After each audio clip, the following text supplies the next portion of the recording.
আছে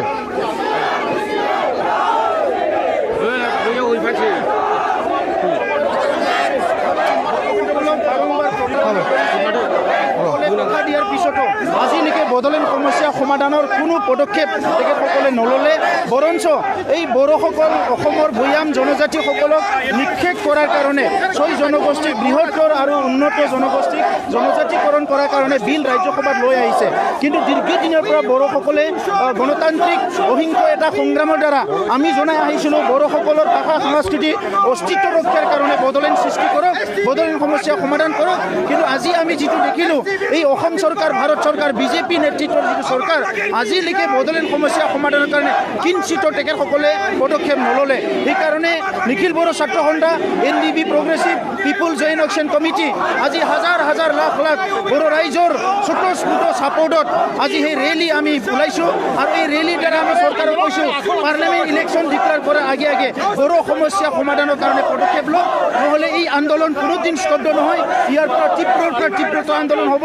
national highway railway ব্লকেজৰ আদি কৰি বিভিন্ন আন্দোলনৰ কাৰ্যসূচী আমি ৰূপায়ণ কৰিম এতিয়া চৰকাৰৰ হাতত বড়ো সমস্যা সমাধান কৰে না এই অঞ্চলটো জ্বলন্ত উত্তপ্ত কৰি ৰাখে এইটো চৰকাৰৰ হাতত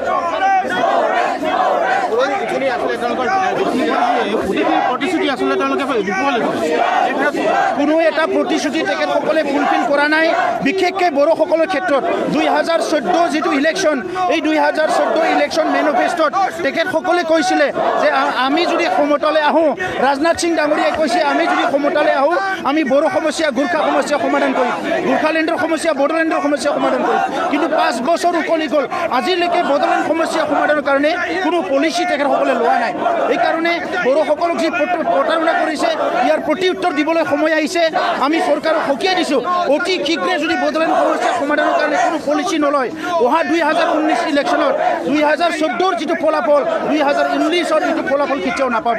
আৰু চৰকাৰে কিয় গুৰুত্ব দিয়া নাই বড়ো সমস্যা চাওক চৰকাৰে আজি তেখেতসকলে যিটো কৰি আছে অকল ৰাজনীতি স্বাৰ্থত কৰি আছে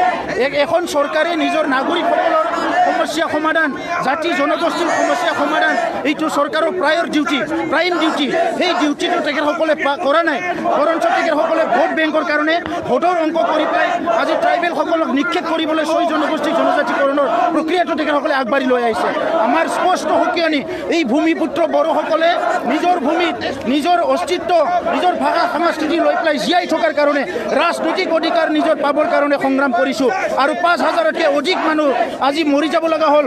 হাজাৰ হাজাৰ জেলত যাব লগা হ'ল কিন্তু নিখিল বড়ো ছাত্ৰ সন্থা NDB প্ৰগ্ৰেছিভ পিপুল জইণ্ট একশ্যন কমিটি আৰু হাজাৰ হাজাৰ দল সংগঠনৰ